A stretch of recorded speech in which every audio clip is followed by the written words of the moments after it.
തെരഞ്ഞെടുപ്പിന്റെ തലേദിവസം മാങ്കൂട്ടത്തിലിനെ പോലീസ് വലവീശി പിടിച്ച് വലിയ വാർത്തയാക്കി വോട്ടുറപ്പിക്കാമെന്ന് CPM കണക്കുകൂട്ടി കരുക്കൾ നീക്കിയതൊക്കെ വെള്ളത്തിൽ വരച്ച വരയായി എന്ന് നമ്മൾ കണ്ടതാണ്. വൈകിട്ട് 4:45 പോളിംഗ് ബൂത്തിൽ വന്ന് വോട്ട് ചെയ്തുകൊണ്ട് ചായയും കുടിച്ച് വന്ന വഴിക്ക് വിട്ടു എന്ന് മാത്രമല്ല, മാങ്കൂട്ടം വോട്ട് ചെയ്ത സിറ്റിയിൽ കോൺഗ്രസ് വിജയിക്കുകയും ചെയ്തു. പാലക്കാട് ഒറ്റയ്ക്ക് ഭരിക്കാനുള്ള സീറ്റുകൾ BJPക്ക് കിട്ടാതെ പോവുകയും ചെയ്തു. സത്യത്തിൽ മാങ്കൂട്ടം CPMനെ തിരിഞ്ഞുകൊത്തുകയാണുണ്ടായത്. എന്തായാലും കോടതിയിൽ ഇനിയും വിധികൾ വരാനിരിക്കെ മണിക്കൂറുകളോളം ഓഫീസ് മുറിയിൽ വിശ്രമിച്ച ശേഷം എല്ലാ അമ്പലനടയും അടച്ചു കഴിഞ്ഞപ്പോൾ രാഹുൽ മാങ്കൂട്ടം ഇറങ്ങിത്തിരിച്ചു. തന്റെ കേസിന്റെ നാൾ വഴികൾ ഇങ്ങനെ നീളുന്നതിനിടയിലാണ് കോട്ടയം ചെറുവള്ളി ക്ഷേത്രത്തിലെ ജഡ്ജി അമ്മാവൻ നടയിൽ രാഹുൽ മാങ്കൂട്ടത്തിൽ MLA ദർശനം നടത്തിയത്. കോടതി വ്യവഹാരങ്ങളുമായി ബന്ധപ്പെട്ട കാര്യങ്ങളിൽ ഇവിടെ ദർശനം നടത്തിയാൽ ഫലം ലഭിക്കുമെന്നുമാണ് വിശ്വാസം. നടൻ ദിലീപ്, മുൻ ക്രിക്കറ്റ് താരം ശ്രീശാന്ത് എന്നിവർ ഇവിടെ മുൻപ് ദർശനം നടത്തിയിരുന്നു. മറ്റു ക്ഷേത്രത്തിലെ തിരക്കുകൾ പൂർത്തിയായതിനു ശേഷമാണ് ഈ ജഡ്ജി അമ്മാവന്റെ നട തുറക്കുക. അത് 9:15 തുറക്കാറുള്ളത്. ആ സമയം വരെ ഓഫീസ് മുറിയിൽ വിശ്രമിച്ച ശേഷമാണ് ദർശനം നടത്തി രാഹുൽ മാങ്കൂട്ടം MLA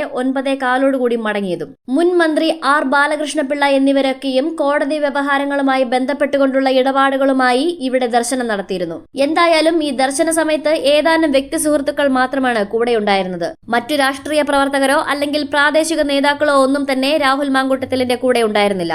എന്തായാലും രാഹുൽ മാങ്കൂട്ടത്തിൽ MLA ഇവിടെ ദർശനം നടത്തി 9:30 മടങ്ങുകയും ചെയ്തു. ആ വീഡിയോ ഒന്ന് കണ്ടു നോക്കാം.